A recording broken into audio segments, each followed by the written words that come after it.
Yeah, no, he's a good guy. Tim's Yeah. been too here. Hey, you guys want to get this going? Yep. All right, let's do that.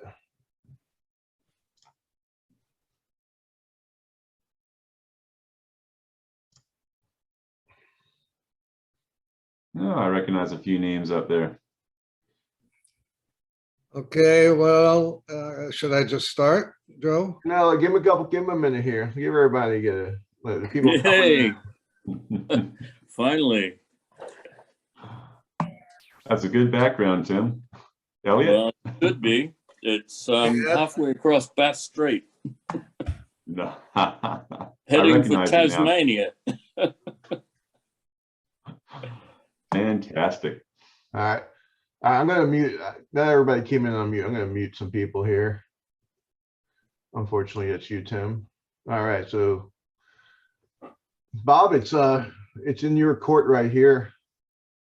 Okay, well, I don't know which episode this is, but might be number 6 of the series.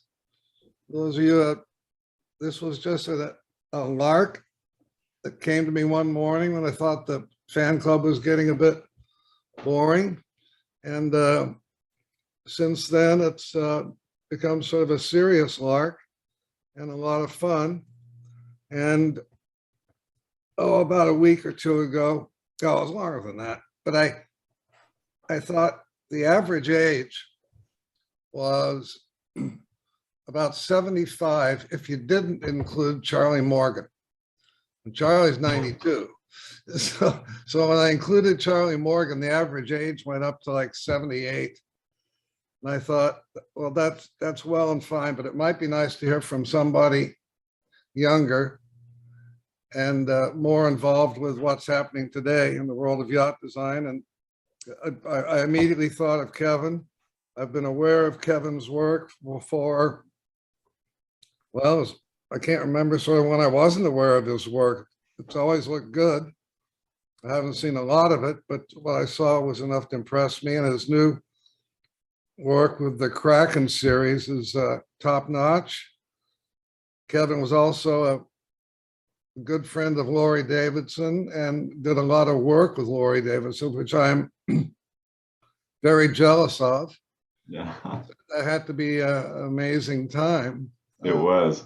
Such a wonderful guy. And he just had that magic eye for proportions that Yeah. he couldn't have drawn an ugly line if you paid him to draw one. You know, he's a remarkable man. He was a remarkable designer, and he had his heroes, and you were one of them. Herman Freres, Olin Stevens. You know, he had his people that he looked up to. So yeah, so I don't think I'm not going to try and go through Kevin's biography for you. I think I'll just let him do that. The one thing struck me when I was reading it is, unless you were born with a silver spoon, like there were some guys, I'm not going to name names, but there were some yacht designers that had some family money to make getting off the ground easier. And I don't say that derogatorily. I'm jealous of that. But the rest of us, it was sort of a scary and circuitous route to get to the point where we could hang our own shingle out and almost make a living. There's a bit of stubbornness involved, isn't there? Yeah, you know, it was Ron Holland just talked about building that quarter tonner, and he just said in his head, he just never thought that there was any way it wasn't going to succeed. He just never never left room for failure. It was going to put all work. his money up. It was just going to work, and damn it, it was going to work. And I had some tough times getting going, but I weathered them, and you had your own tough times getting going. I know Chuck Payne painted boat bottoms in the boatyard to make ends meet when he opened his own office. So we've all got that in common, and I'll just let you take it from here, Kevin, and I'm really glad to have you here. Oh, look, I'm really humbled to be here. This the previous talkers have been fascinating because you're brought up with these guys. I was a little kid with these guys, and they were at the top of their game even then. And to actually hear their stories on this sort of format's quite neat. It's you can read the books, but as you said on one of the things, they say things on front of a camera that they wouldn't put in a book sometimes, and it's I'll try to hold back as much as I can. No, don't hold back. Yeah. Let it all Yeah. hang. It's been a fun journey. It's the heyday of the 70s.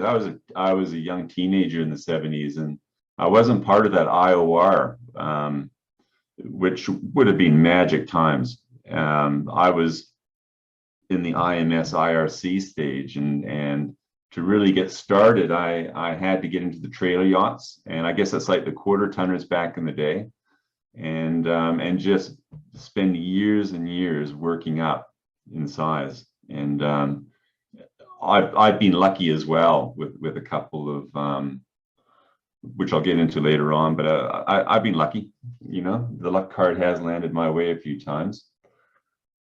Where do I start? Well, Kevin, I I'm got Canadian. your presentation up here. I could start with that if you want. If you can pull up Super Groove, that was the first boat I designed and got paid for in '92. And I arrived in New Zealand. My dad is a Kiwi, and I had dual passports, so I ended up coming here to go to university. And it's funny that when I arrived in '83, Laurie Davidson was the same age as I am now, and it seems like a lifetime ago, because he was famous even back in '83, but he became very famous from then on. And he didn't start his first paid job as a designer until '79, so he would have been in his 40s. What did he do? Somebody told me he was an accountant. He was an accountant, yeah. That's his he's a number cruncher, a bean cruncher.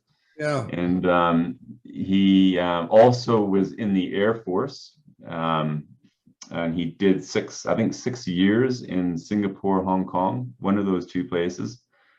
But came back as an accountant again. And then the ferro cement stage came up of boat building, and there's a company down here that hired him as a designer, and that was his first paid job as a designer in his 40s.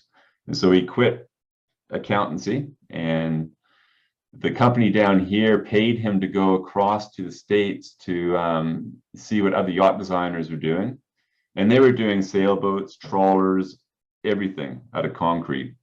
And Laurie met Olin Stevens, and Olin was just getting into the computer side, the old card readers, the punch cards. Oh yeah. And it just so happened that the company that Laurie was working on here in New Zealand had the same computer software. And so Laurie ended up buying the software from Olin, which was the IOR rule at the time. And yeah, that pretty well set Laurie up for the 70s. You don't remember what he paid for that, do you? No. I got my IOR program from Chuck Payne. Chuck was in the what do you call it when you, instead of going into the army, you joined the Peace Corps. Peace Corps. He went into the Peace Corps, and they sent him to Iran to teach the Iran guys how to use computers. Good. And there was really nobody there to teach, so he sat down and wrote the program for the IOR rule in Iran. What era was that? Early 70s, late 60s. That would have been like 1970. Yeah. 72 maybe. Yeah. I was a 7-year-old. Yeah. Yeah, different world. And I mean, I don't know if you can all see Super Groove. Didn't have square top mains back in those days, so we had the pin top main, but that's built in 1992, and it was my first paid commission for a company called Eagle Yachts, and it was Elliott Yachts back in the day. But Greg Elliott, a well-known designer in New Zealand, decided to hang up his own shingle, And yeah, my two bosses owned Elliott Yachts, and Greg Elliott was an employee. And so when he left, they still had all the plans, but there was quite a few unfinished plans, and they needed some detailed work. So they brought me in, and very lucky. It was only a 2-week project just to tidy up the drawings, but the Sydney Boat Show was on at the time, and so the two Gary and Ian, the two my bosses, ended up going to the boat show and asked me to look after the office for a couple of weeks. And it just so happened on the second day, John O'Gravitt came into the office looking for a new design. And I didn't want to say no. So I said, come back in a couple of days and I'll see what I can do. And I drew up this boat here, Super Groove. And then Spring Loaded was the second boat. And they were quite surprised when they came back, and I presented them a check. I didn't charge enough. But from then on, they decided, well, we better keep this going. And Elliott Yachts became Eagle Yachts because they had the stylized E, which was owned by them. So they wanted to keep the E. And I was there for 3 years before I decided to hang up my own shingle. And in '95, I've been self-employed since.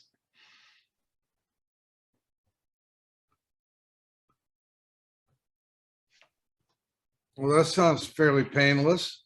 Yeah, it does, doesn't it? There's a lot of pain involved in that, by the way. What did you charge for this design? $800. I was very proud of that. $800. For me to draw a boat. Yeah, it's like me. For the CT-54, I charged $750. Good grief. Is that right? You're so happy to get somebody who's going to pay you anything, you know? Yeah. Yeah. Well, $800 would have paid my wage for a month back in those days. So, but it was an interesting time because the New Zealand industry was really, there's a lot of exciting things happening in those days. The super yachts were being built by Alloy and Fitzroy and Sensation Yachts. They had Farr and Holland was still doing well with his super yachts. Farr and Laurie were keeping busy, and they had, it was just a magic time in the 90s. And I was lucky to be in that time in some regards. IOR was phasing out. IMS was coming in. IRC was just on the fringe. Trailer boats like the Dibley, the 26 Super Groove, and we did Stealth and Carbon and a bunch of them, and that pretty well paid for the food on the table for the first 8 years in New Zealand. Super Groove's in Ireland now, still racing, doing very well. And Spring Loaded's down here in Queenstown, where I'm based, doing very well. So yeah, I'm pretty chuffed on that. Good looking boat. Yeah. No, that was pretty cool. That was a couple of months ago, that photo, Spring Loaded. And yeah, I remember you did a review on one of my boats back in the day, Bob, and you said you need a rugby team to keep her up. And that was a small sail plan. We've actually gone bigger again. So pretty exciting times. And so when I was at university here, I had to make money, and I ended up working for a couple of boat builders. One was Ian Franklin, and that's when I first met Laurie. Right. And we did quite a few pretty well famous boats of Laurie's back in the day that won the Sydney Hobart and a few races. And it's the first time I met Laurie as well. He came down to check a few times on the boat, and I worked for Ian a couple of years. And then I came up to Auckland and worked in the sail loft at Norse, pretty well cleaning the floors at night. I could never get it perfect. Working at chandleries and a few things. And then that's when I got my job at Eagle Yachts. And yeah, it was a magic time. And then I met Laurie again, and Laurie was wanting to get into computer side a bit more. And that's when we made the agreement that I would do all of Laurie's non-America's Cup work and leave him the time to get into the America's Cup stuff. So he would come up with 4 A4 drawings, or sometimes a bit bigger, and then I'd make them into 25 working drawings. And it was quite an exciting time, and that was right into the 2000s as well. Yeah, you were lucky. Very lucky. Yeah. Yeah. It's funny, you know, he was a cantankerous guy sometimes. He knew what he wanted, but he had full respect as a designer, and became a very close friend as well. Both him and Kay, his widow, and yeah, he's very well missed in New Zealand, in the world probably. Yeah. You spent time with him, Bob? Yeah, I never knew him to be cantankerous. Well, you could be cantankerous as well. What do you mean? You're a lovable guy. What are you talking about? No, he walked into my office one day, and I was doing a set of lines on the computer, and he'd never seen computer generated lines before. Yeah. And he sat down next to me, and he said, "Are you really going to make the bow like that?" I said, "Yeah." What do you think I should do? And so we sat there for I don't know how long, but essentially that boat, which is Loon, the double-ended motor sailor, that has Laurie directed the shape of that bow. And That was a good-looking boat as well. Yeah. It had a little more hollow to the entry than I would have given it, but that was Laurie's influence. But yeah, it was a good boat, but it was fun. And he came back again, and he wanted me to take one of his hand-drawn set of lines and put it in the computer so I could give him a 3D drawing of the lines. And I did that. And then when he left, I said, "Well, do you want me to delete the file?" He said, "No, I don't care. You can have it." And was that Max Surf at the time? no, I was using Yacht. Yeah. Yacht. And so he wasn't nervous about me having the lines on my computer. And I never copied them because I'm not that kind of person, but I would look at them a lot and just sort of marvel at the natural beauty of the shape. Just a gorgeous, eye-pleasing shape. You know, that was one of the things he passed on to me that I still use to this day, and he follows the volume hull volume distribution curve method, and you know, from the bow to the stern, it's got to have a certain curve, and whether it's heeled or not. And he did that for his cruising boats, his racing boats, his America's Cup boat, same thing. It's the same numbers all the way through. And Bill Garden did the same thing, he said, back in the day. I doubt that. Do you really? Yeah, I mean, Bill's hulls are all over the place, and most of them were not very good in terms of performance. No. Was Laurie used the same curve of areas for all the boats? Yeah, he did. But when I say that, he would match the curve of areas with the prismatic he's working with. So obviously, a low prismatic, light wind venue, he would slightly change that curve of areas, and yeah, but very small. And he was very pedantic about it. It had to be that on station 8, it had to be a certain percentage based on 100%, of the volume. And he spent a lot of time up in the bow, so station 1, 2, 3, and then 7 and 8 were the important ones, and that was to match the prismatic he was working with. I had heard that, but I wasn't sure just how pedantic he was about it.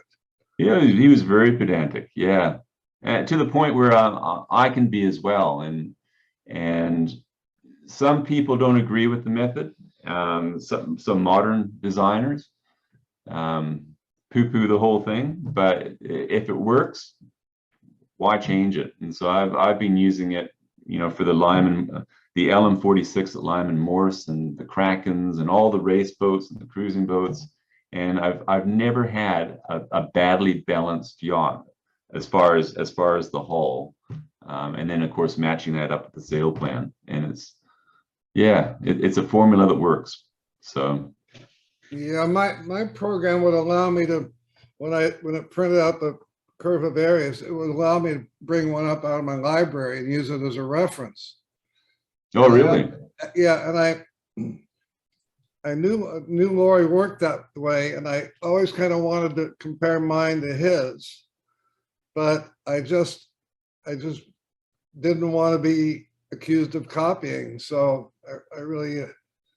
I couldn't. I ended up, the one I used more than any others was the Nordic 44 curve of areas. Yeah.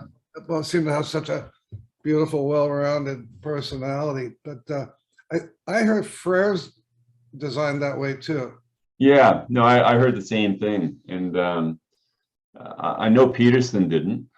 He was probably a bit like Bill. Yeah. But yeah, it was quite a common way of doing it, and Olin Stevens did it back in the day as well.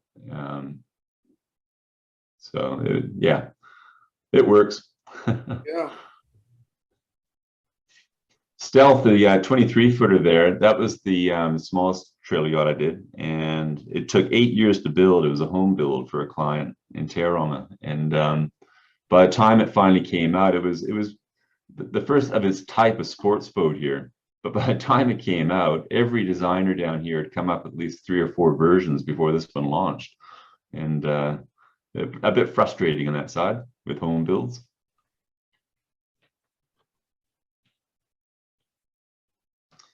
And poor old Carbon ended up your way, Bob. She did so well here in New Zealand, built by Craig Partridge up in Bay of Islands, who built quite a few Laurie designs as well, and ended up being bought by an American, and then ended up in Seattle for a few years, but it's disappeared. We have no idea where it is now. So it was a one-off Carbon race boat. Remember the little, I think it was a 1/4 tonner that had the little bull horns that went across the bow? No. It was like in the thwartships Traveler for to tack the ASIM to. Oh, okay. Yeah. It was one of those in Portland. A friend of mine had one, but I thought something told me that was a Laurie Davidson design. No, there was a few designs coming out of New Zealand like that back in the 80s. Is that what you're talking about? Probably. Yeah. It was very Yeah. distinct because they curved up. It was concave, right? So it looked like little bullhorns on the bow. That's right. Yeah. Another design here, Jim Young, his I think it's his nephew, another Young, designed quite a few boats like that. And they were the bullhorn types. I think you're right. I think it might have been Yeah. design. Yeah. We've lost quite a few really good designers in the last few years with Jim Young, and then Laurie, of course, and yeah, it's a crazy time, really. It's the end of an era. Seems like it.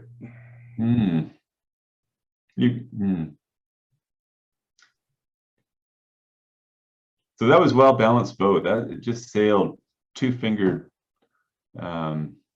control. It was just a beautiful boat. Fixed keel. Yeah, that was fixed, but it went through a case and then pinned on the inside. So once it was in, it was in. And of late, probably in the last 25 years, the rigs and the keels have all come back. So you used to be around station 4, but they're pretty well all around that 5.5, station 6 now. So the center of effort's come back, and the keels have come back. The Lyman Morse 46, the same thing, and it's well balanced. The Krakens, same thing. You got the mast aft of 5? No, the mast is just 4 to 5. But what's happened now is because of the square top mains or the bigger roaches, the center of effort's come back. So because of that, the keels have to come back as well. And I guess I work on the old lead theory, which again, some new designers don't work on that theory. but it's how that center of effort is correlated with the center of lateral resistance of the keel, and they're magic numbers. You know, the golden numbers that you never cross, you don't mess with.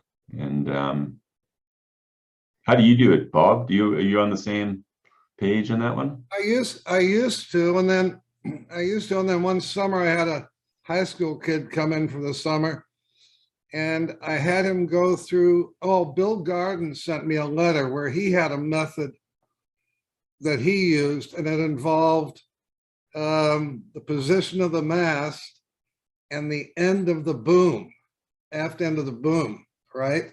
And Yeah. very simple formula. And he said, this is what he's working. I've still got it somewhere. But he doesn't work on the roach at all, does he? No, there was no roach in it. And then so I had this high school kid go through pretty much all my designs and write down the Skeens lead number and the Garden lead number. And then I left an open column where I would write in what I thought of the balance of the boat. And when I got done and I went through there, it just seemed to me there was no correlation between the numbers and the feel of the boat. So I've always done it just by eye, and I'm not going to. Okay, I'll tell you how I do it. I'll tell you how I do it because Bill Tripp, the fourth, I think he was the one that told me how we do it. He was the same way. The mast lining up with the leading edge of the keel, or within one mast extrusion length of that. Good grief. Yeah.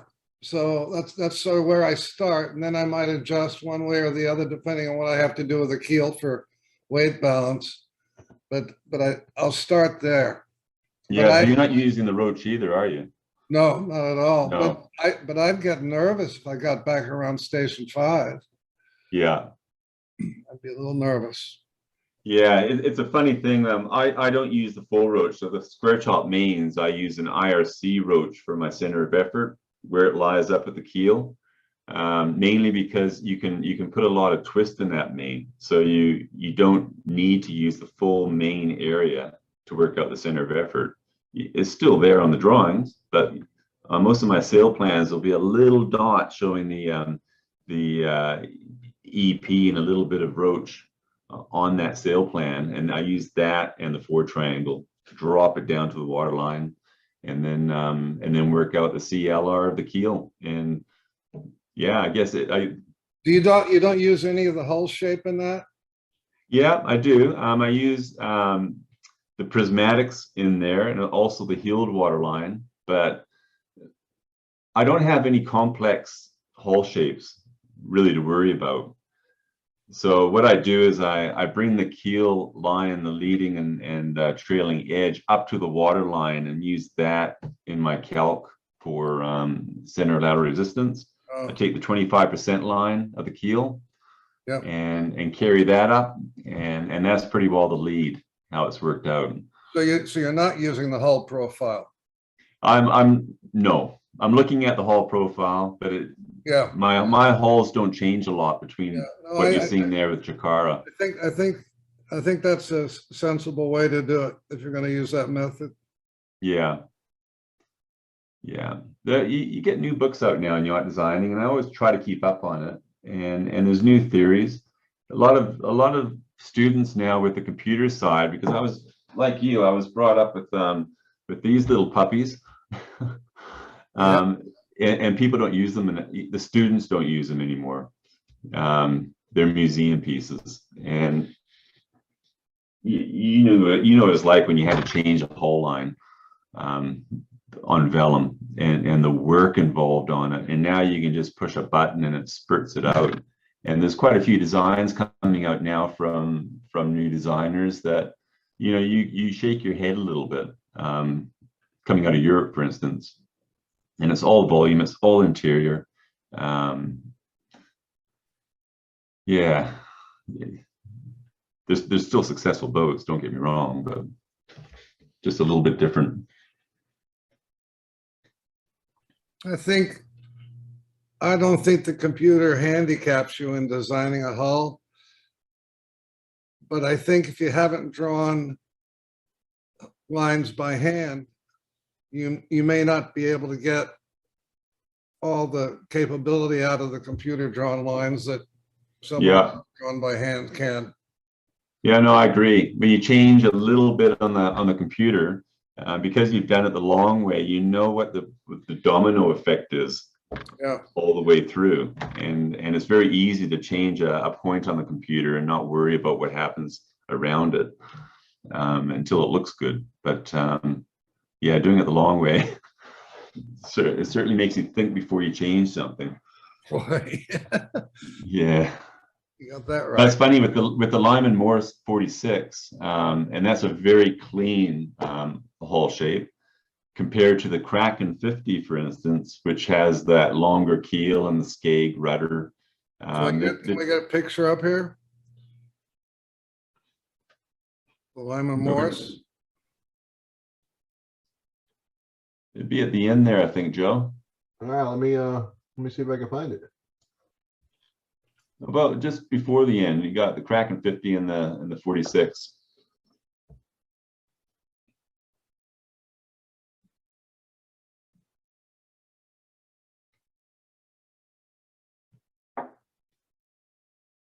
Yeah, you're getting close. Right. There's the Kraken 50. There's a 46. Here we go. Here it is. Yeah, here you go. Keep going. There's a couple of, yeah, there we go. Yep, there we go. So that was an interesting design because we'll talk about this, the Kraken 50 soon, but the 46, Drew Lyman, Drew and Cabot. It was Cabot that spearheaded it, and he wanted a yacht with spirit, and that's a bit of smoke, you know. How do you classify spirit? And for him, it was timber, and it had to have, when you come down below, you had to see the timber sides on the inside of the hull, and it had to be fast, and it needed to go in the inner waterways. So to get under the bridges, you know, the mast could only be so high. He wanted to go to Bermuda for his boat number one, and so we worked on a shoal draft keel, which this one has, and we got a standard keel and a race keel as well, that you can just sort of take one off and put the other one on, and it's interchangeable. But with a short mast and a shoal draft, you lose sail area, and the performance was important to them as well. So we thought, well, why don't we look at a square top main with the short. It looks like a lot of main in that picture, but with the short mast, it's sail area displacement 22, so not too high at all. And it's very, very controllable because you can put twist in that main, and you can reef it, do a deep reef if you need to, and you still got a lot of power there, where the center of effort drops very fast compared to a pin top. Fascinating exercise, but very clean hull, very well balanced. Then you go to the Kraken 50, and that client had very clear ideas of what he wanted. It's got the long keel, it's got the lead in the keel. He had to have that full skeg on the rudder, but again, performance was important, and so it had to be fingertip control, more or less, which is very hard on a full skeg rudder, as you know, Bob. Yeah, about that big, it's very difficult. Very difficult, but that's to do with where the center of effort ended up being. So I actually ended up moving that center of effort a little bit further forward than I would say on the Lyman Morse 46, and just soften it up a bit on the helm, and it worked out very well. When I was a kid, Bill Garden said, in terms of lead, how much lead should I give, Bill? His answer was lots. How many boats have you ever sailed with a lee helm? And to this day, I think boats I've sailed with a lee helm, well, one wasn't my design. Meridian, the 70-footer in really light air, could have some lee helm, just a tad. Yeah. I don't think Kim's boat, I don't think we have had any Lee, Helm, and Francis. But the point being, you almost can't screw up for Lee Helm, right? I mean, you have to be pretty dramatic before you're gonna get a bad Lee Helm on a boat. Yeah, you're right. And the last thing you want ever is to have Lee Helm. Oh, God, Especially- it's so it's just- counterintuitive when you're trying to drive. Oh, it really is. And then, of course, the danger if you fall over in the middle of the ocean, Yeah. and that boat's just going to keep on sailing. It's never going to come back. Yeah. Well, that Kraken's pretty beamy aft, Kevin. Yeah. Yep. I knew you'd comment on that. Well, I mean, it's the way it's done these days.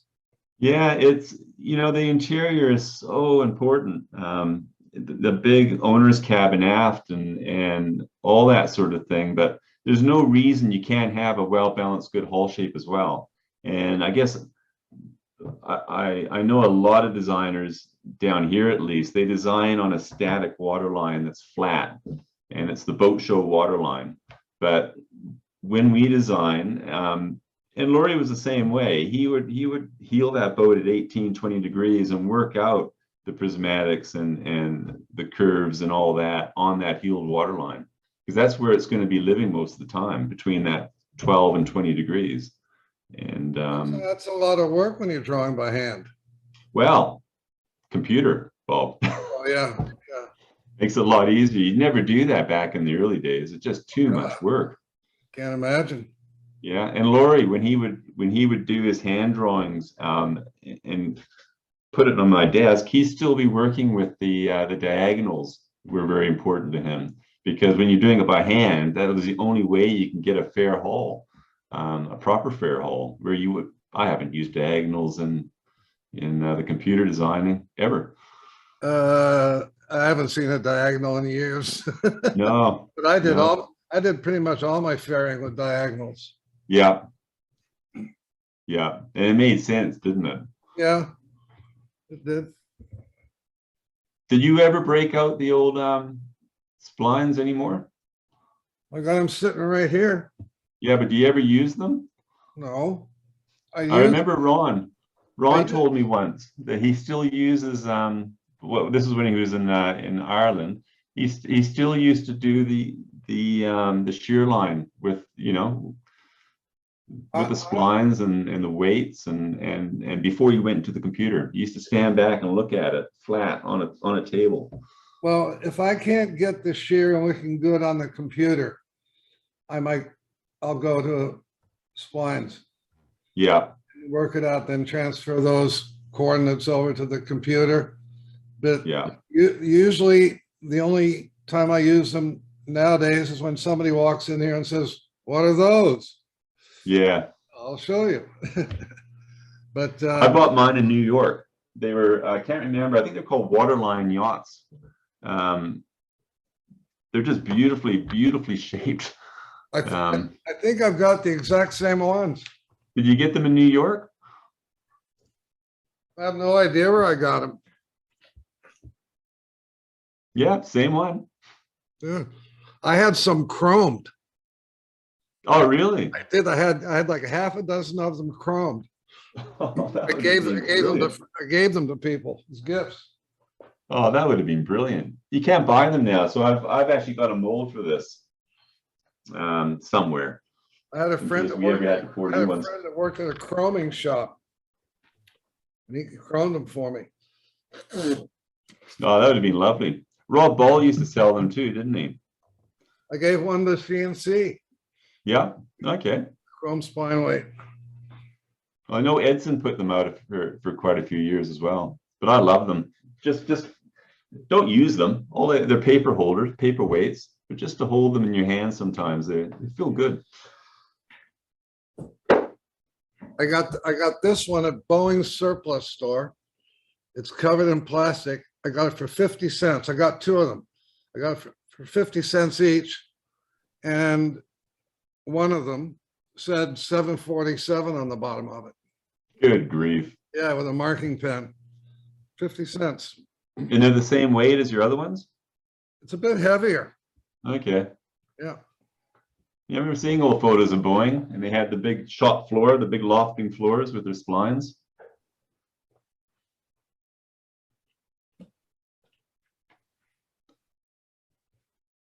Now, Joe, what other designs do we have there that we can pull up? Let's see what we got here. Let me reshare that screen here. Wanted to make sure everybody saw those nice big spines you got there. Let's I see. want to see your powerboat. All right, so if we go down from the Kraken, Yeah, we that got- one was called Night Commander. It was the biggest boat I'd ever designed back in the 90s, and it's in Turkey now. Some Russians bought it, but it was here for the first two America's Cups in New Zealand, and the owners are just Ian and Dina Blair, beautiful people, and it was ahead of its time in some ways, that design, because it had the fold-out transom that opened up that whole cockpit, but it had also a big aft cabin like a center cockpit setup, but it wasn't center cockpit. There she is down below. That's the aft cabin. Wow. It was all raised. The main saloon was raised up, so you had vista views all the way through. And to the left, where the light is, to the port side there, that dropped down to the galley. So the galley was up forward, and it had a dining area on the starboard side. But it was just a fun boat. And I remember skippering it for the owners for the America's Cup, and we get out there early and get onto the area where the boats were allowed to watch the cup. It had a gated area, and it was just a magic time. We stern up, and the whole transom would open up, and we put deck chairs out there, and it was a fun couple of years. But it ended up in sold to Russians, and it was up in the Mediterranean for the last 10 years. It's a good looking boat, Kevin. Yeah, thank you. It was a fun project. why don't we talk about this powerboat? Yeah, so there was a company here that wanted to do production powerboats. He owned a pool table company, and he thought there was a good transition between pool tables and building a boat, as they do. And this is the one-off. He built another one, a 58-footer, but it was a little bit different. But this is a 55-footer and 32 knots first day launching. That's pretty well what she's doing there. And it was just a fun boat, still in New Zealand, still out there. I was trying to play with a bit of European styling with it. There's a Squadron 55 in Europe. If you're into powerboats, you know what they are. I think the Fairlane was the company. But I was just trying to mimic that a little bit. And there's a lot of mimicking in design. You got to look at other people's works. Same with you, Bob. I'm always looking at your work and seeing what you do. Hey, Bob, this looks a little like Julian Everett's powerboat too, that he showed up with the bow and the lifelines around it. It was very similar. Maybe his looked more like mine. Yeah, fair enough. Yeah. I like this better. She was a fun boat, but she did 25 knots all day long, and she'd never go slower, she'd never go faster. But 32 knots was what you see there. How many And gallons? that's an her. hour? Wow. She had a floating, so if you look on the right picture there, I wanted her helm station on the flybridge to float over the saloon and the galley, so that it was all one area. So there's a carbon, I can't point here obviously, but there's a carbon beam that goes right across, supporting the flybridge area. And we had America's Cup engineers coming in doing that, and it was ahead of its time back in that. No one ever had done that before, having the bridge open to the rest of the boat. It was quite different. Yeah, I've had a hard time understanding that from that photo. Yeah, so if you had Are we the looking guy on the helm, Are we looking forward? Yeah, so we're looking aft there. So we're looking aft, and if you had the guy on the helm up top in the loft, you'd probably see him from the shoulder up. Ah. Okay. Yeah, it's a little bit distorted, that photo, but it gives you the idea of the room that we were working with. I've done quite a few powerboats. If you want to make good money in this field, you have to get into powerboats. But there wasn't a love for it for me. It had to be yachts. So unfortunately, I went down the hard line of 10% of the business is yachts, 90% are powerboats, and I decided to go down the 10% route in my 40 years. But enjoyable. That's the important part. Yeah. You've enjoyed your journey, Bob, haven't you? Yeah.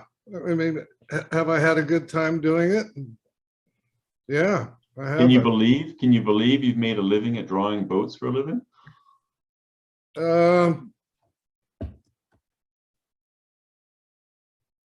I couldn't fathom what else I'd do. I don't think about it. I don't think about it, but once in a while, I think that boat data place, whatever you go to on the internet, lists all my designs, not my custom boats, but all my production boats. And I look down that list and I think, holy shit, did I really do all that? Yeah. Yeah, your portfolio is awe-inspiring. I never got into the production boats until recently in the last couple of years. And the Kraken was pretty well the first, and the Lyman Morse is the second. But they've all been custom one-offs, and mainly because the people that used to come in the clients were maverick type people, and they didn't want to follow this, the herd as such, and they wanted something special and different, and that's pretty well kept me going. That type of people. But when you get into production boats, that's a different beast to gain, isn't it? Yeah, well, there aren't the production builders around anymore. No, even Lyman Morse, they're semi-custom, semi-production, and so they will change things to suit the client to a certain extent. Same with Kraken, though probably less so than Kraken now. But the amount of work that you've put out is just phenomenal. I'm an old man, Kevin. You had a lot of staff in the day, didn't you, when you were in Shoal? At one point in time, including a secretary, I had 5, and me, including me too, 5, and it wasn't a good way to work. It wasn't a good way to work because the more people I had, the less drawing I did, and that was a mistake. But I was greedy, and I just took every job that came in the door. Yeah. But I was lucky. Looking back, I was lucky. I had good people. Yeah, and you were part of that with Dick Carter. You worked in the team as well. Yeah. I went down a different route. I was a lone designer right through, and even with Laurie, he was in Bellingham for years, and we do it all by fax. He'd send stuff by fax, and I do the drawings down here. And I've got a team of 8 people I use, but they're all subcontracted. I don't hire anyone. I just subcontract them in to do the job. The projects land on my desk. A lot of communication back and forth through Zoom, for instance, with the various people, and it's all packaged up and sent from this office. It's a lot easier than the overheads of staff, and I've just never gone down that route. Yeah, why was Laurie in Bellingham? I never figured that out. He loved that area. He had an American wife at the time, and I think she was a big part of him moving there. He was there for quite a few years, and of course later on he did One World America's Cup, and he went back for a few years. Yeah, he had a Bayliner for a while, didn't he? Yeah, he did. Yeah, Yeah, he also designed a beautiful boat similar to the Bayliner for John McLaurin. I can't remember the name, but John used it for years down in San Diego. I've never seen that boat. Yeah, so he did a few powerboats, Laurie. He was fascinated by the powerboat side of it, but he just never got really into it.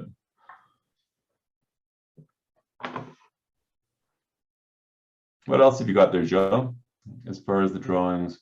Well, let's see what we got here. I just stopped the share, but we'll start it up again.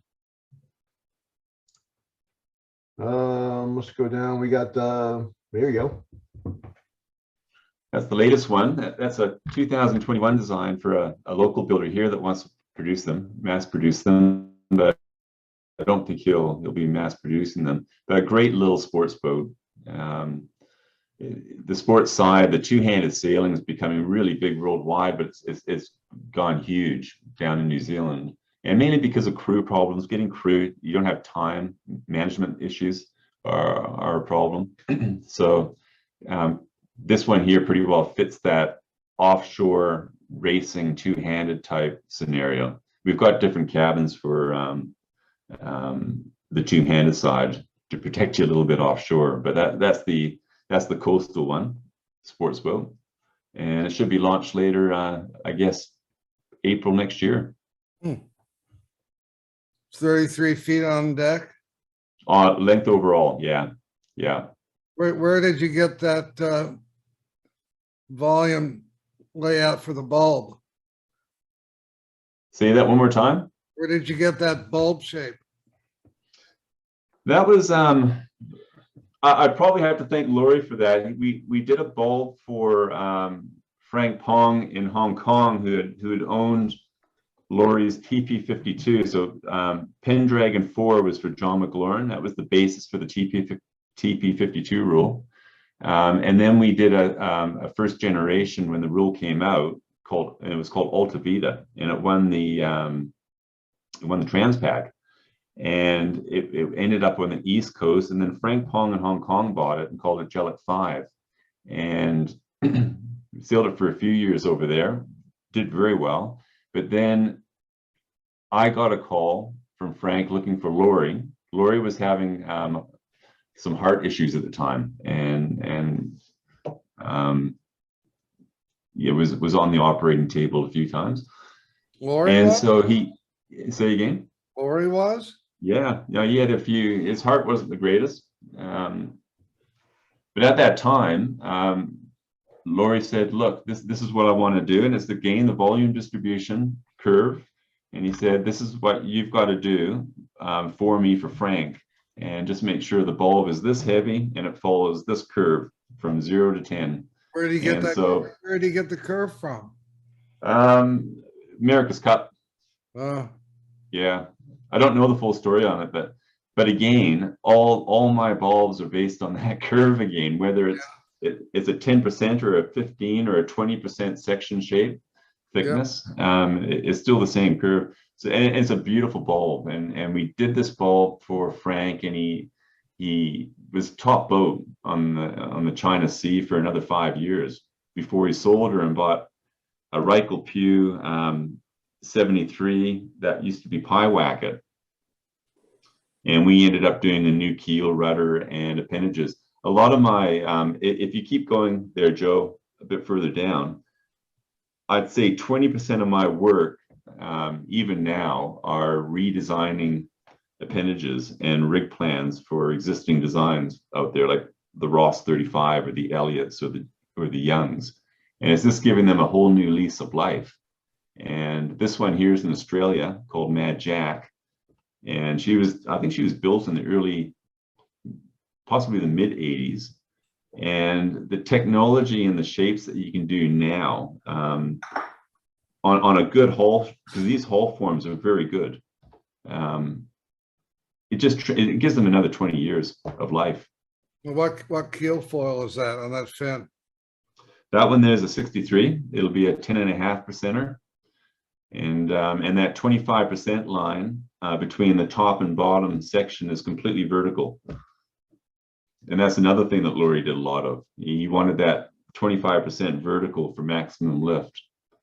And that 10.5% core thickness is the same top and bottom, so it narrows down, and it pops into a hollow in the in the bulb, bolted vertical bolts. And at the top there'll be a top plate, which is just bolted into a rebate in the hull. So bit tricky sometimes, because some of the older boats have sumps, and I don't know if you saw Sailing Anarchy lately. They put a keel up, I think it was the other day, and it showed this pretty ugly keel profile. And they tried to keep the existing sump on the design, and then transition a modern keel into it. It became quite a distorted keel shape. So we did that a couple of times. And it worked, just because the sump was small enough and not thick enough that it became an issue. But nowadays, I would just say cut that sump off, put a rebate in, and we'll do it once, and we'll do it right. And that's pretty well the mantra now for new appendages. So If they won't do it, then I won't get the job. So that bulb, Yep. don't have any sections through that we can see, do you? Completely round from It is completely round. yeah, until you get aft to that 70% line. Yeah, I see it there. It looks like it's a little tapered towards the top. Yeah, we call it a beaver tail. Yeah. And there's been tank testing in the America's Cup on it and all that sort of thing, and it is a very proven shape. And you could go to a point like our older bulbs, but this one is just a winner. The drag bucket on the back of it is non-existent. I've always done beaver tails. Have you always done that? Yeah. I see some of the beaver tails out there, they round it off in a few things, but we pretty well come up to a sharp point, probably 5 mils thick, and then we chamfer it, just like you do on a trailing edge of a keel. Yeah. And it's just magic.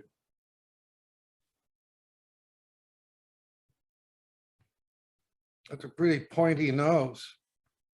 Yeah, and sometimes it's not pointy. This boat here, Mad Jack does 15 to 22 knots like that. It can pick up and go, and if you have it too blunt in the bow, what happens is you end up tripping. In front of the bulb, you end up tripping over it, and because these are very light boats. So having it a bit sharper like that just gave it that transition from 15 to 22 was less of an issue, and it was able to keep the averages higher than it would if it was more rounded and more blunt. Yeah.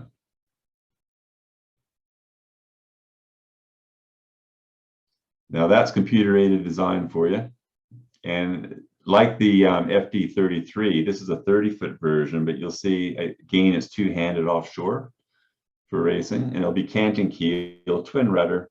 It's got a canopy over the cockpit, forward cockpit, that you get in under there.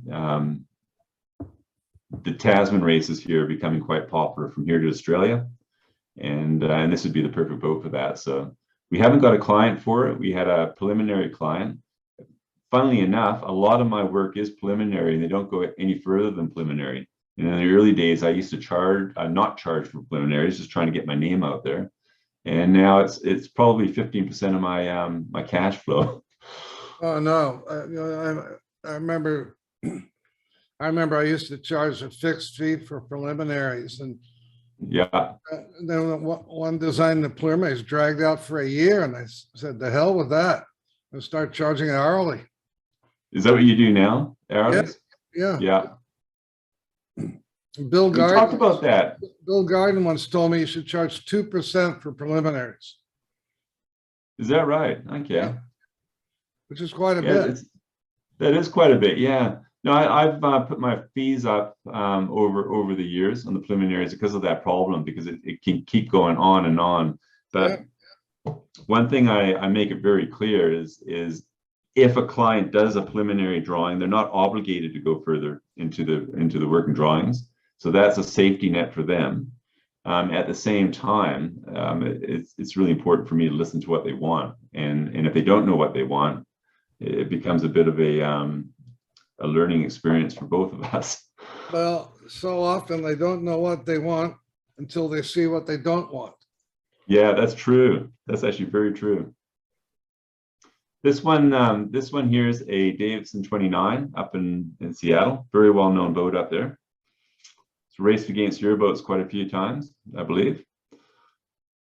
And again, we did a new keel and bulb, and you'll see the bulb is very similar. It's probably more blunt up in the leading edge of the bulb, mainly because this doesn't do 22 knots. This is an older Davidson design, but just again beautifully balanced and very well raced by the Andrews in Seattle.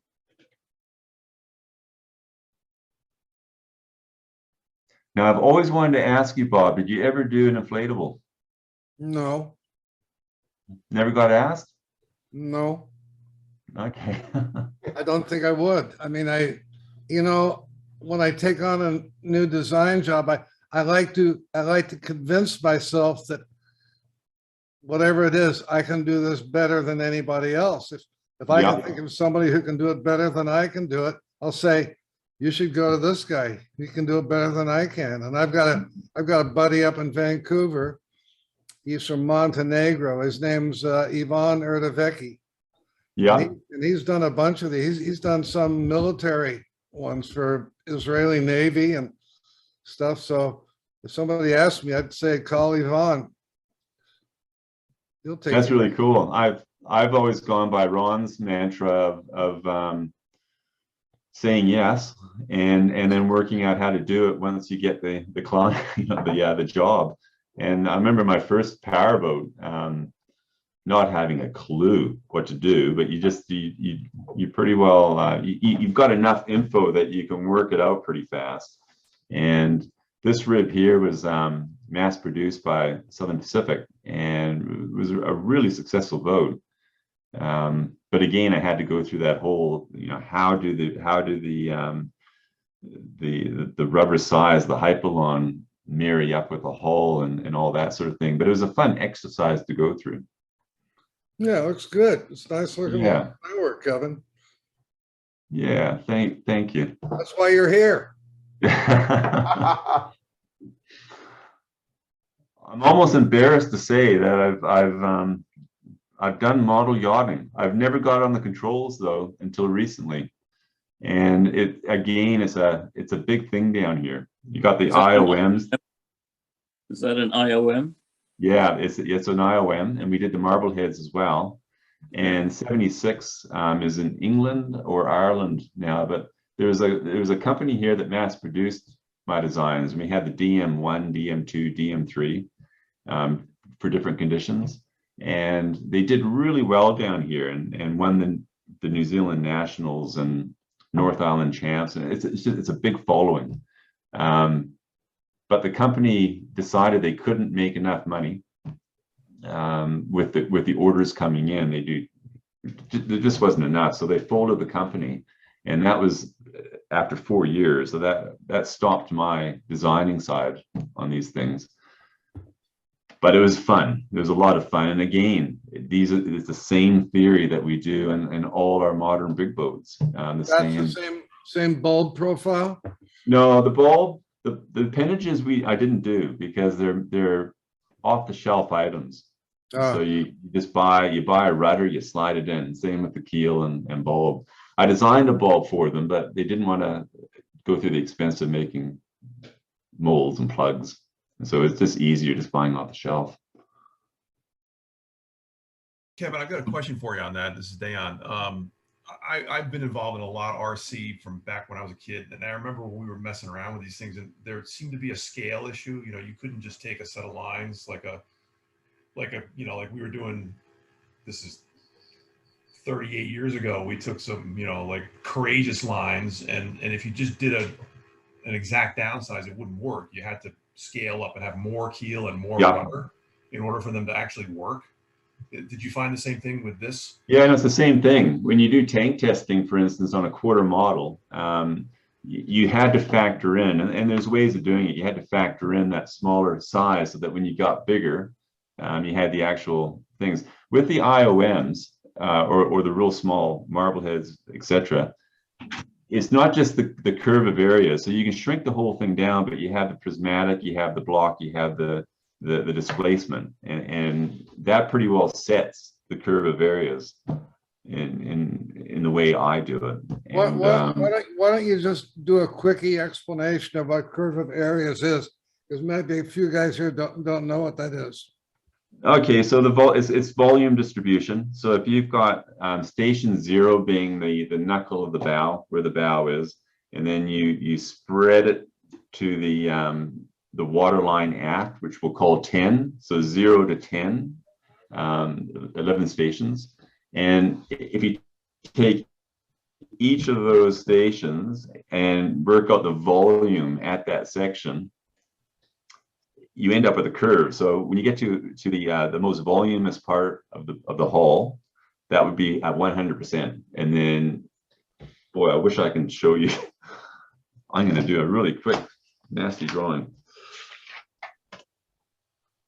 While you do that, I found on my IOM that in the heavier end of the spectrum, a lot of the designs are missing some volume up front because you keep submarining the thing at the maximum for any one rig. And so they could probably do with a bit more volume in the forward sections than they do aft. No, I agree. So our prismatic is quite high on the model yacht. So you work on a 54% prismatic, for instance, and that's about the volume of the hull. But we're probably in the 61s for the models. So quite a full bow in comparison. And that's what you would call a curve of areas. I don't know if you can see that proper. But your widest point, sorry, your most voluminous point, say it's station 5, would be 100%. And then you've got the stern and you've got the bow up here. And it's just how that curve works. And it's a formula that if you Google it, you'll see the curves. It's very, very simple and complex at the same time. It was a fun curve to draw. It was, wasn't it? Yeah, because when you got everything fair, then you plotted those points. Yeah. They'd always work, right? Yeah, it's like someone over your shoulder looking at you going, yeah, you're doing a good job, Bob. Yeah, I think you got this one. Yeah. That's how I felt. Yeah. Yeah, so the model yachts were big. I never touched the controls because I knew as soon as I did, I would just have no time for anything else. And so it was only in the last couple of years, my wife, Rachel, bought me a DF95. They're mass produced in China, and they're worldwide now. And they're just they're 9.5, 950 millimeters, whatever that is in imperial. And we've got a fleet here at Jack's Point, where I live, of 12 now. And we got Cromwell, which is further north. They come down and race them, and it's pretty exciting. Ron and I race 65s. Oh, do you? Every second Sunday. That is so cool. I had a look at Ron's. He had it up on his Facebook page, and that's the second one. That's the second one. The first one, the hull cracked about 2 months ago. About the size of a quarter fell out the bottom. So his boat was submerged by the stern, and you could just see the bow and the rig out of the water, and some other boat bumped his bow to head him back to the dock. So at least we recovered his boat. And the one in his office is now boat number 2, which he hasn't yet sailed. So it's still perfect. Oh, that's funny. We're on a big lake here at Lake Wakatipu, and one of the newbies out here decided that they would go out. There's a bar called Perky's. It's a floating bar right in the middle of Queenstown, and they decided to have a few beers, launch their boats, and race across the lake, sort of thing. But these guys never had battery failure before, and the lakes here are glacier. They're cold, and one of them, it took a while to get back. I had to wait till it blew ashore. Yeah, they're It's a lot funny. of fun. You find yourself, at least when we were doing it, you find everybody be running up and down the dock, trying not to bump into each other while double thumbing the, Yeah.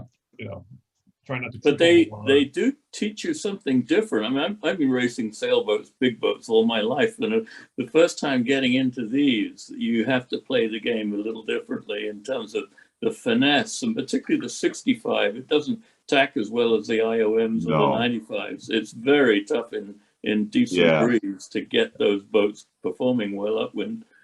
And you And can't of course, think- at the start lines, it's all about the starts, isn't it? Yeah.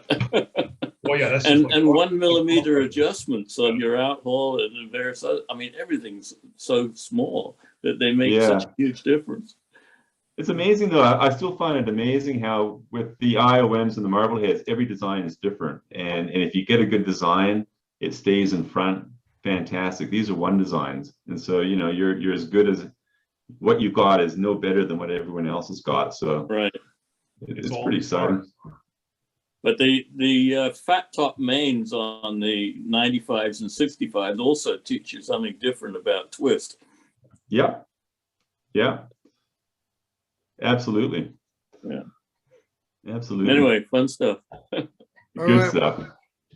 I ask all the guests this question, but tell us about a disaster you've had. I mean a design disaster. You got to. I've had sailing disasters and design disasters. I'll have to think about that one. I can tell you a sailing disaster I had in the Sydney Hobart. It was my one and only Sydney Hobart on a Davidson 40 called Swazzle Bubble 8. I think, yeah, Swazzle Bubble 8, because we did the Kenwood Cup on Swazzle Bubble 9, which is a 136 the following year. It was a Davidson 40, and we were probably 3 waves into Bass Strait when one of the biggest storms in 93, it was 1993, came through. It was a double whammer, and we ended up going up this wave. I was down below with Ian Gibbs, the owner, and half of the crew. This is 2 a.m. And the guy on the helm, top helmsman, but he went up this wave, and the wave was so big that the boat just lost way and ended up falling upside down, landing with the keel up. And these are IOR boats. It was a 1-tonner, and the lead in the bilge just popped through the carbon cabin. And so at 2 a.m, we're sitting, I'm trying to find the companionway, and it's down below, but I couldn't figure out what was happening. And it was scary. We were upside down for, I'll say 2 minutes. It felt like 10, but a wave big enough hit the keel, snapped the mast off at that point, because these are very flat IOR boats, so very stable upside down. But it was enough to snap the mast, which allowed the boat to come up. And of course, all the crew were, the other half of the crew were bobbing around the side, wondering what's going to happen, because it's in the middle of the night. It's a huge 80, 90 knots winds. It was just crazy. And the boat came up, and we spent the next 24 hours with no communication with anyone. So, people were worried in the race headquarters and that. And we ended up in a place called Eden, which is halfway down to Hobart on the mainland. And we had to take the engine apart to get the water out of the injectors. And yeah, that was probably a very terrible time. As far as I almost gave up sailing at that point, for a few hours. But we got to the local Eden pub, and it's amazing what a beer, a rum, and Coke can do. Isn't there a candy bar that you don't like from that experience that was getting sucked into your intake? Yeah, one of the things I always do in an offshore boat now is I make sure I know where the hacksaw is, and I always have a special spot for the hacksaw and the bolt cutters, because when we couldn't find it, it was a mess down below, and we couldn't find the bolt cutters or the hacksaw. We had water up to here, and so half the crew were getting water out of the boat with buckets, which is a scared man in a bucket. It does amazing things. But we were also,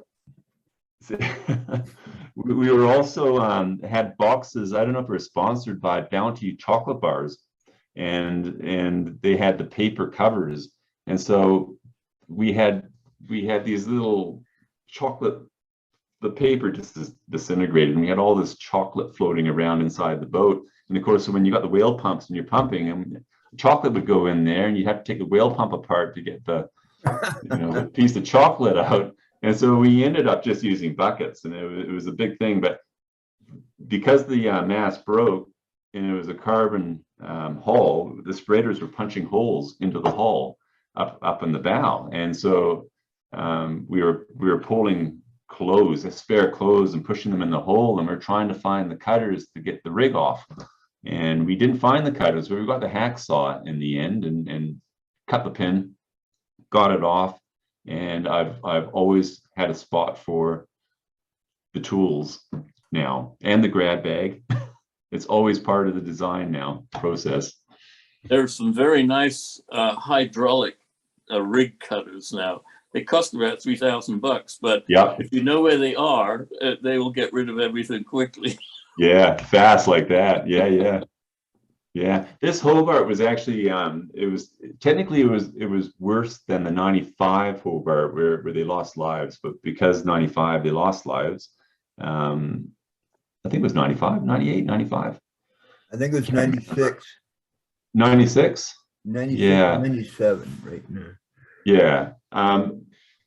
Because they lost lives, that was always considered the worst one, but we had a double whammy, and it just, when you're in 90 knots with waves past the second spreader, which you get in the Bass Strait, boy, oh boy, I still shiver just thinking about it.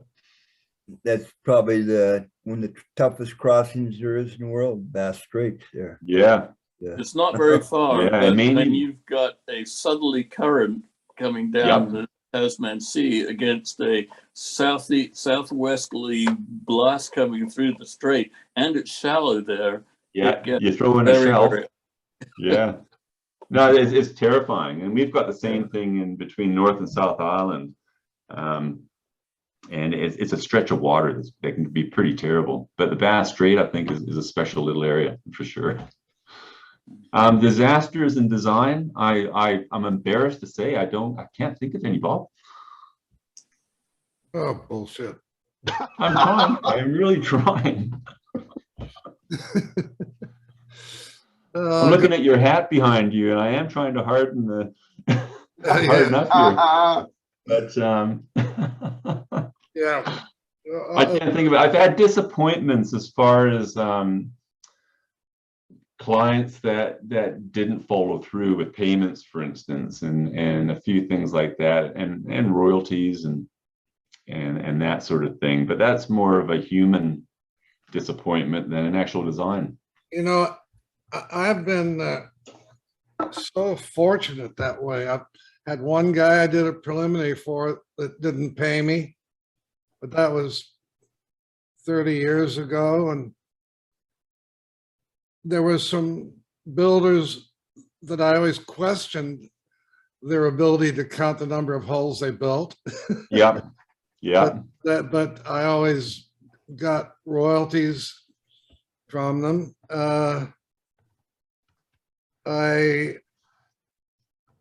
At some point in time, I reached a point where if I said,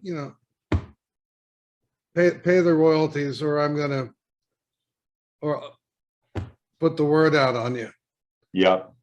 That carried some weight, and I would get a check FedExed to me the next day.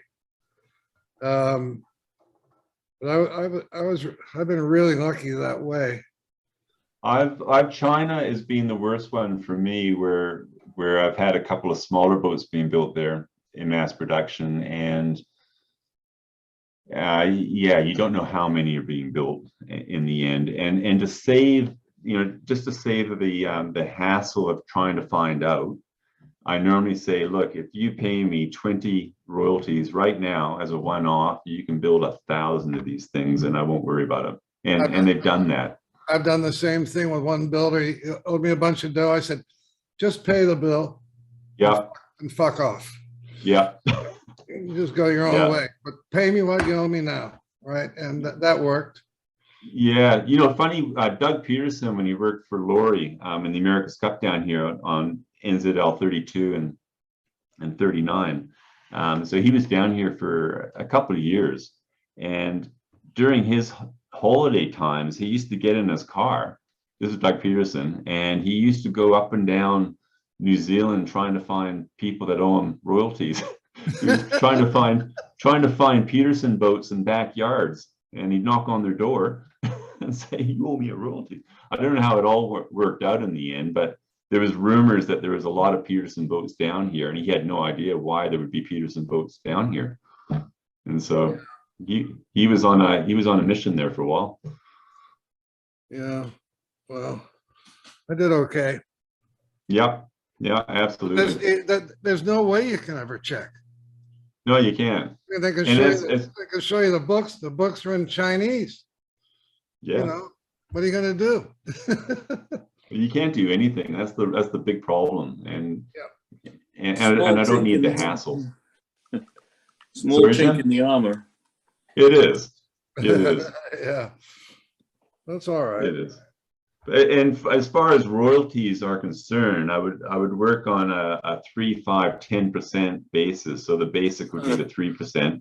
The 5% would be if there's changes. So if there's an existing design, but they want a new keel or rudder and a few things, I'd charge 5, or I'd charge that as a separate thing. And if there's management involved, it'd be at 10%. When I worked for Islander, I got a 1% royalty, and they just paid religiously. And the bookkeeper's name was Arlone. And then one day I was talking to Buster, the president. I said, well, see, gee, Arlone's gone. He said, yeah, she's gone. She was embezzling from us. And I said, no. Well, yes. And I said, well, that's funny. She always paid the royalties on time. And he said, yeah, she paid everybody on time because she never wanted to give the company a reason to check the books. So Clever girl. Yeah, so that worked out well for me, but I think she went to jail. Good grief. Wow. Yeah. How many years did that go on for? I don't know. Look, I've just never had that beautiful position of having a production boat coming out every couple of months. Well, they built 628s. Yeah, like that's phenomenal. 532s, and I'd go down there in the big shed and look around, boats up and down there, and every one of them was my design. And yeah, smell that styrene and say, oh, money. Ethyl methyl ketone peroxide. Go. And one day Buster said to me, I hope you're doing something with all this money. And I thought to myself, bet your sweet ass I'm doing something with it. I'm spending it, Yeah. But I was young and stupid, but having a good time. You were one of the you were one of the inspirations when I was very young, and I visited your Shoal office, and Arnie Benson was a big part of our family. The two families are very close in Silva Bay, and he said the reason you've done well, besides being a good designer, is that you own the building. Is that true? No, I wanted to buy the building, but the problem was, where the railroad track was behind the building? No, I just remember you're across the road from the yacht club. Yeah, okay. So the railroad track was about maybe 40 feet behind the building, and the railway owned the land off the railroad track, and that land cut diagonally through the building. So, oh, really? Yeah, so I could never own the whole building. I could just own this one triangular wedge of the building. Good grief. And, it was very odd. It was very odd. Yeah. So I never bought it. But the Indian guy, Paul Sharma, that owned the hamburger joint next door, he bought it. But no, he bought the corner. He bought his lot, and his lot extended over to my building as a wedge. But right. he bought the whole thing, and I paid him rent, and I wrote those sailing design reviews, and what they paid me for the reviews pretty much kept up with my rent. Isn't that amazing? Wow. One day a month, I'd sit down and pay the rent, Yeah. write the reviews. Love it. It was a beautiful spot. I do remember that, but that was so long ago now, like in 1983. Well, I lived 2 minutes away. I lived up on the hill. So Okay. Did Larry Whipple live up there as well? Larry lived about a block and a half away, or a block away from where I lived. Got it. Yeah, I could have thrown a rock and hit his house. Because I think Eric Benson owned a place up there as well. He bought one before he moved to one of the islands. Yeah, I don't remember, but you know, it was nice to be close to the office. Absolutely. Well, I work out of home. I work out of the 3rd bedroom, and it works very well. I got the Remarkables Mountains on this side, and I got the Southern Alps on this side, and it works out very well. But a lot of trips up to Auckland. I've got an office space up there, but we've been locked out of Auckland for the last 109 days, and it's opening up again next week. So I booked a flight for Thursday. And we became grandparents 3 months ago, and we haven't been able, for the first time, and we haven't been able to go up and have a look at Miles. So we're really looking forward to doing that next week. Yeah, that'll be fun. Have you guys been locked down at all? Well, where I live here, it doesn't really make much difference. I mean, I actually saw 2 people today walk by, but I try not to go anywhere. Yeah. I work at not going there. I'd like to be able to go up to Canada. I'd like Tim O'Connell to be able to come down and visit here. Yeah. Because we used to get together fairly regularly, but that's kind of screwed up. Do you see changes happening in the near future? And Ron wants to pick up his drumsticks, Bob. I kept hearing the reference to drumsticks in Ron's interview. Well, a couple of years ago, we came down there for a weekend of, it was the barbecue with Laurie Davidson there, and Ron brought some drumsticks. And as usually happens, Bob and I pick up a couple of guitars, and then Ron wanted to play with his drumsticks. And he left them there when we took off. And so it's been a couple of years since then. And then COVID got in the way. So in fact, it's probably been 4 years at least. That's funny. That's funny. Is he a good drummer? Would you like a paradiddle? He used to be. Okay. He used to play a lot. I could see him doing that, actually. Yeah. Ron Hahn's drumsticks. I'll auction these off. I hear $2,000 US. 2,000. Wow. Well, I'll mail them to him. We will be able to come down there soon. Anyway, in the new year, we're looking forward to a road trip. That would be a great road trip. When Ron came here just before the first COVID hit, he was selling his book, and he went right up and down New Zealand. And we're down at the bottom end of South Island, and there's a famous movie here called Pork Pie. It's about a mini that does a burglary. It's a movie, and they take off down the length of New Zealand, and it's the old minis, the type they had in the Italian Job type thing, the original movie. And so one of Ron's friends decided that he was going to do the full South Island tour in this little mini, and he came. It was just a funny trip for Ron, and I didn't know he didn't have a driver's license, so it explains to me now why he never drove. But he stayed with us for 3 days, and he's a really, I didn't really know him before, but he's a really enjoyable guy to be with. Very funny as well, straight up. Yeah. And people are always shocked because when he first speaks and they don't know his background, with his heart and all that sort of thing, they think he's been on the Terps a little bit, and he's got that humor, of course, as well.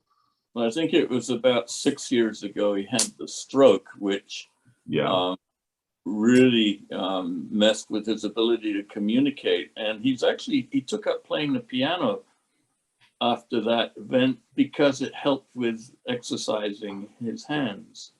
Did he And pick it so up? he still has a bit of a trouble speaking, but Yeah.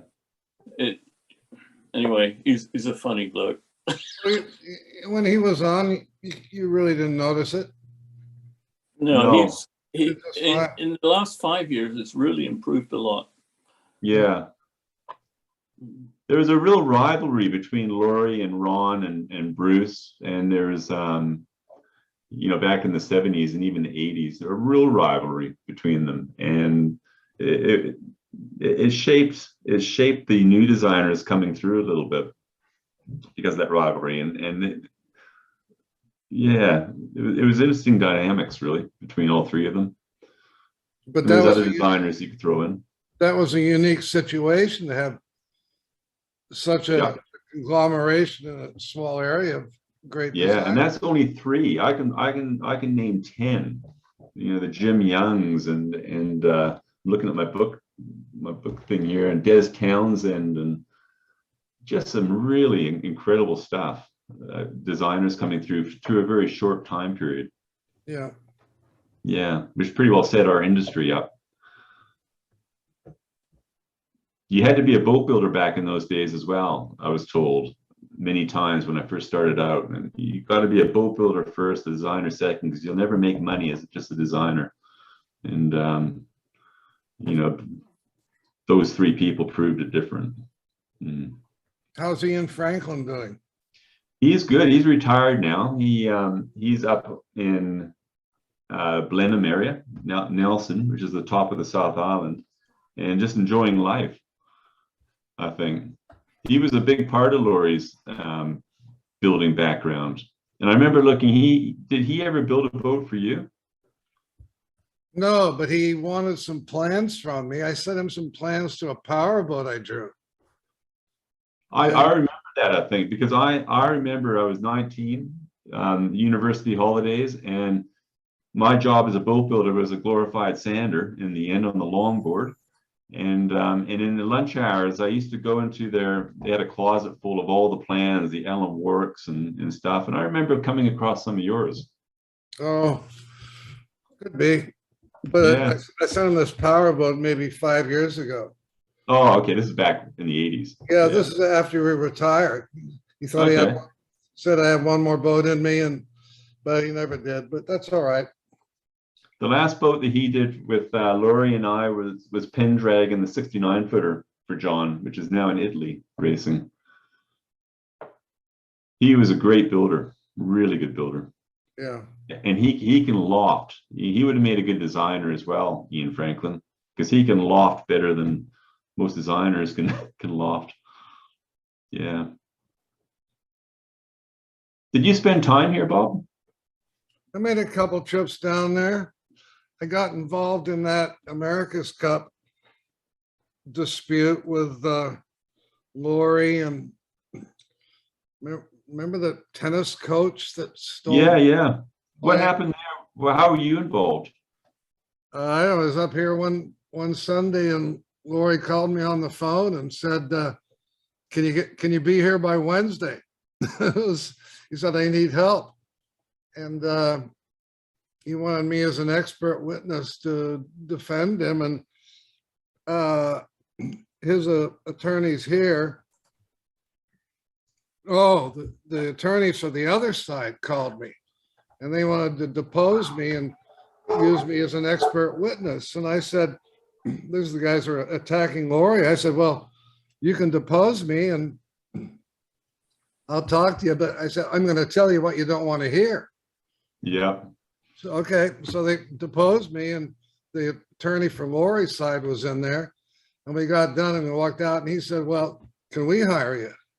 And I said, "Yeah, yeah, I'd be happy to work for you." So I flew down, and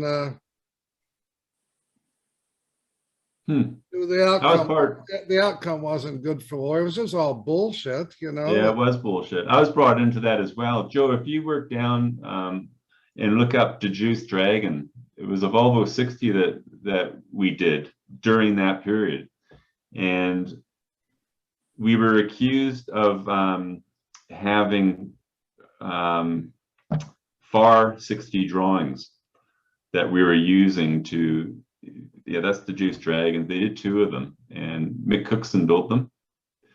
Broke the speed record actually for 24 hours before another boat broke it. World speed record for 24 hours. But we were accused of copying the FAR 60, and that we had drawings in the office, and that I had FAR 60 drawings in my office. And I did. I had a FAR 60 sail plan that I got from a magazine that I blew up. And it was really just to see the format of how he actually did the drawings. And so when I did the sail plan for the Juice, it would look as professional as it could possibly look. And they took that as copying. And then of course, if we can do that with a FAR 60, a Volvo 60, we could do that with the America's Cup. And I was never involved in the America's Cup, but it was going to set a precedent of what happened in the America's Cup with Laurie. And it was a terrible time for Laurie, but I ended up not having been involved at all because they just threw that whole argument out. It was, yeah, the cruel irony of that was anybody in the world could use the Davidson bow. Yeah. Except Laurie Davidson. He couldn't use it. But everybody Crazy, else, isn't it? it was really crazy. But that trip down one night, Laurie and I went out to dinner and drank quite a bit of wine, and then went around climbing over fences into boat yards and looking at boats. And we just I wish I knew that.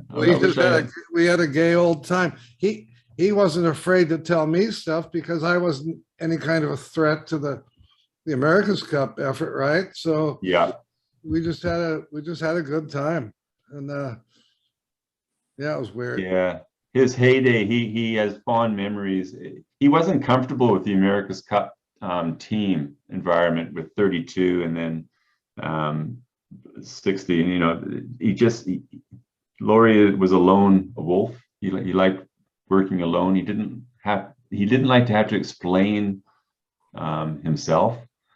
And when he went to One World, so he'd won 2 America's Cups at that point. He just didn't really enjoy the journey, and then this sort of thing happened, and the politics of it, and he was thrown right in the middle of it. So I had no idea you were involved as well, Bob. Well, I've got the hull lines right here from those boats. Oh, really? I thought I did. Yeah, because the premise was he was just using the stuff he'd designed in the previous cup. Yeah. And I said, there's no way in hell he would do that. He just, a yacht designer is not going to use what he did 4 years ago. It's just not going to happen, right? But he didn't even need the drawings. It's all up here. Yeah, exactly. Yeah. But I don't know. He bequeathed, very, very kind of Laurie. He bequeathed all his plans to me. So over the last year, I've been getting all the plans down here. They're all in boxes and they're in rolls. And some are in vellum, some are in tracing paper, some are paper. I've got the America's Cup, the One World, all the IOR, but drawings are mixed up in drawings, and he wasn't great at drawing management. Like I see behind you, you've got them beautifully stacked up, and you know exactly where each one is. And, exactly. And what you don't? Exactly right. I know exactly where each one is. Yeah, okay. It's on the floor. No, but it's in we've got a big bookshelf down in the garage now, and there are just sections like that all the way along, and I've got A to Z and 1 to 10, and I've put the drawings in there, so I know that in my spreadsheet I know say the Volvo, the Juice, I know that it's at A6, and so I know exactly where they are, and there'll be about 8 designs in that. Should write a book. Say again? You should write the book on Laurie Davidson. Oh, there's better people than me, and there's people talking now on it. But we'll certainly help them with all the drawings. Yeah, it should be done. Yeah, Definitely. yeah, it will be done. Yeah, I'd buy that book. I know Boomer would. He'd be on that book in a heartbeat. Right, Dick? He's down there. I'm you, Dick. I'm here. I just had my speaker turned off because I have noise in the background. So. Dick, I'm really surprised that he hasn't had a book done yet. And the thing with Farr is Farr did his own book, Holland did his own book. You've had books, you've had plenty of books. Des Townsend did his own book, Jim Young did his own book, but Laurie didn't want to do his own book. He had to have someone else do it. And there's a couple of writers here in New Zealand that are talking about it, and it will happen. And we'll make sure that we got all the drawings out there for him for that book. Yeah, I'd love to see that. Yeah. Yeah. You know, the most successful designer in New Zealand in some ways, as far as some races. So, yeah. Even here in the Northwest with his 29 and the dash 34. Dash 34, yeah. Big fleet up in Vancouver, up the inside. Now down here we get about 4 or 5 of them. I saw them one for about 6 years. And you had Teddy Bear there as well, didn't you? And that was 50. Yeah. And just a beautiful boat. And from that, he did Emotional Rescue, and he did Starlight Express and Jumpin' Jack Flash, which is down in California. Well, that's one of my all-time very favorite boats. Yeah, mine too. Jumping Jack. All from the same mold. You know, they every couple of boats they would stretch the mold a bit longer. A guy called Graham Woodroff down here managed it. So it started at 50, and then it went 53, and then at 55, and I think 55 it stopped. But I always saw it with a really stylish hard Dodger. Yeah. As a cruising Pacific Northwest cruising boat. That's interesting, isn't it? Yeah, because it had that big long cockpit. You could sacrifice a little bit of that to a hard Dodger. Yeah, and it's all about the Dodger up there. Yeah, it's all about the Dodger. It made a fabulous cruising boat. Yeah. Put 85 horsepower on that thing, would have done 10 knots all day long. Oh, absolutely. Absolutely. Yeah. In some ways, my LM46 was based on, not based on that concept, but the design philosophy is very similar to what Laurie did. But Laurie had the transom come in quite a bit. And of course, every time they extended it, it got to the point where it was getting quite pointy-ended.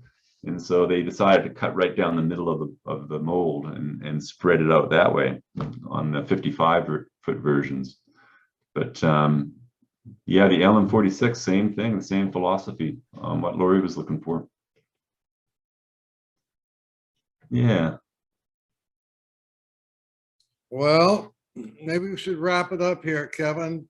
It's been fun. Well, it's been a lot of fun for us, I'll tell you. Listening to your story. I second that for sure. Yeah, any questions from you guys? Yeah, I do. Are they making any more Brokenwood series? Any more what? Of the Brokenwood series. Is that done down here? The Kiwi crime series that's been going on since 2014. I'm embarrassed to say I haven't been watching it. Season 7 is just about finished. Well, it's finished down there. It's only just been released up here.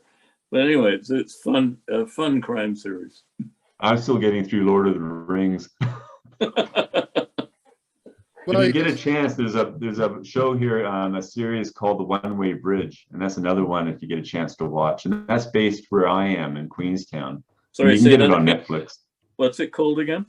The One-Way Bridge. Oh, okay. Let me make a note. Yeah. Well, you can send me a case of Cloudy Bay.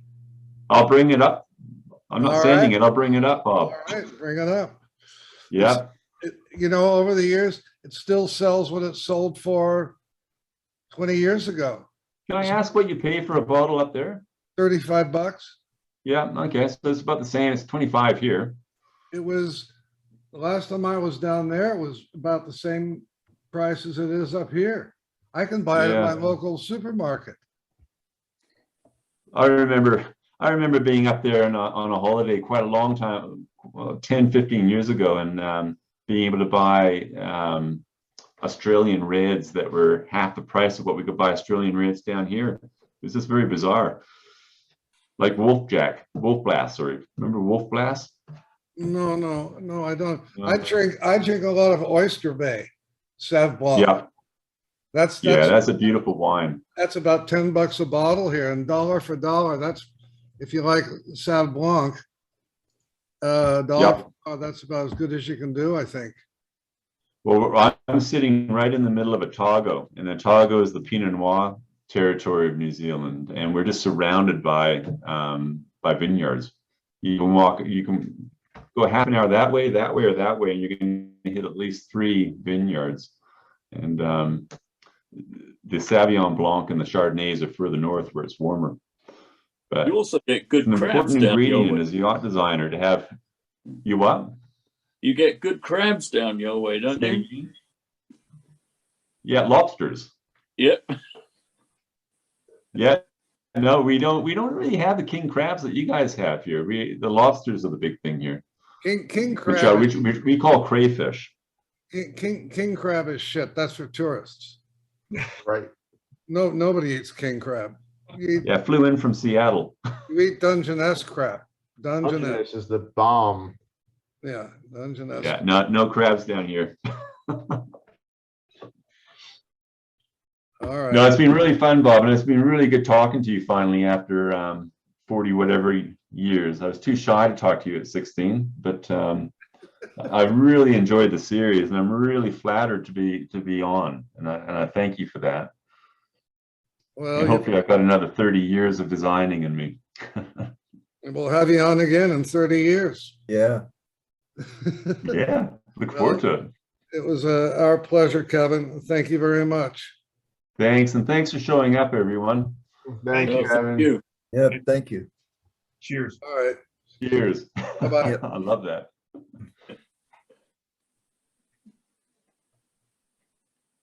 Did we push the big red button? You can push it whenever, Kevin.